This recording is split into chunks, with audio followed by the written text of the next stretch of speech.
Yeah. Okay. Welcome to a very special edition because we have no battery and all of our friends are on vacation. So it's like just me and Joel.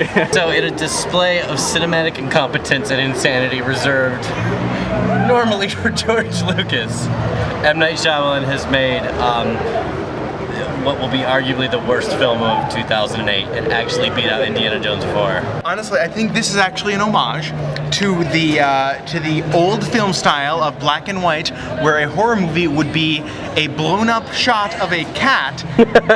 So it would look like there's a giant cat, and then it would zoom into the lady's face going, "Ah!" Everybody has said that Shyamalan is so good because he doesn't tell you what's going on, he waits to the end. Like, you don't see the alien and signs until the very end and stuff. And in the first 10 minutes, they're like, I bet you it's an airborne toxin that comes from plants that are trying to fight off this human scourge. And then they say that every 10 minutes. They'll run through a field, stop and go, do you think it's the plant? No, it's terrorists. No, it's probably the plant. It's probably the plant. It's probably the plant. And all they do is talk. I think this whole movie was a result of a bet. Some guy went up to M. Night and said, I'll bet you can't make a completely incoherent movie and have it make money. And M. Night's like, I'll take that bet. And then just literally got a bunch of those magnetic words and like scrambled them up and said, look, it's a script. It's like M. Night Shyamalan skimmed a Newsweek article and decided to write a movie out of it. Like, the scientists are like, well, we've never seen anything like this in all of recorded history, but it'll probably peak at 9 a.m. tomorrow. That happens in the movie, and they have a chart on the news. They hear gunshots off in the distance. Mark Wahlberg goes, oh no, there's gunshots. People are dying.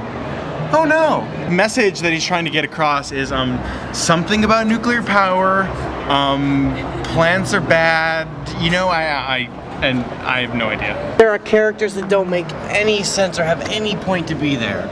I mean, any point at all. They go to this house and there's this old lady and she's kind of sweet and kind of taking care of them, and then she goes batshit crazy for no reason, and you think, okay, maybe she'll kill them, or maybe she's in on it with the plants. At least that would have been interesting. She's talking to a ficus in the corner. The general idea of maybe plants would make a toxin to kill us off would be fascinating for a short story or a Twilight Zone episode, but you can't make a movie out of it because when you have characters actually say that explicitly in the script, you laugh because it's ridiculous. Judging from the audience reaction, I think this is probably going to be one of the most successful comedies of the summer, because literally almost every line of dialogue, the audience was just busting out laughing hysterically. It was so cheesy, it made so little sense that the only reaction is to just laugh almost hysterically because there's no way to respond to it. They have this intense scene where they find all these people that have hung themselves in trees. Like, put up ladders and taken all these great steps to hang themselves, and a girl starts crying, and John Leguizamo goes, let me tell you a math riddle. If I give you 1 penny one day, and 2 pennies the second day, and 4 pennies the third day, and they literally have a math word problem in the middle of a action, intense, scary scene. It's so stupid. It's so ill-conceived. It's dumb. It's so dumb. It's so bad. Happens all the time throughout the entire movie. It makes no sense. And they're shutting our lights off. It sucks. Don't go see it. It's just terrible. It's so bad.